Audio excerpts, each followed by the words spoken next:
Les provinces du Sud et Nord Kivu abritent actuellement 6500 hectares de culture de quinquina. Ces 6500 hectares de culture de quinquina représentent 75% des superficies de plantation de quinquina au niveau mondial. Si nous avions une exploitation durable des écorces, qui représente environ 700 kg par hectare et par an, le Congo pourrait produire dans les 5000 tonnes d'écorce de quinquina prêtes à usiner par an. On parle toujours de pillage de ressources naturelles, on parle toujours de coltan, d'autres minéraux, mais personne ne parle de cette richesse naturelle qui est unique au monde ici. J'estime qu'un quart de la production actuellement mondiale de sel de quinine va dans cette industrie-là, notamment pour la production de tonique.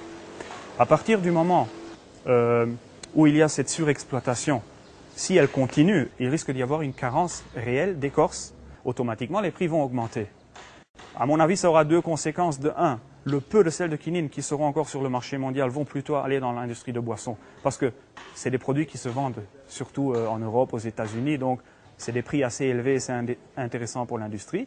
Et la deuxième répercussion, c'est que le reste qui sera encore disponible pour l'industrie pharmaceutique, surtout dans les pays en voie de développement, sera tellement cher que les prix vont augmenter. Donc la cure pour un traitement d'une malaria sévère, le prix de la cure risque aussi de tripler et d'arriver dans les mêmes catégories de prix que les produits à base d'artémisinine, donc voire dans les 6 à 10 dollars par cure, au lieu d'être en dessous de 2 dollars actuellement pour un adulte. Marie-Arnold, California. Maria mea, mea.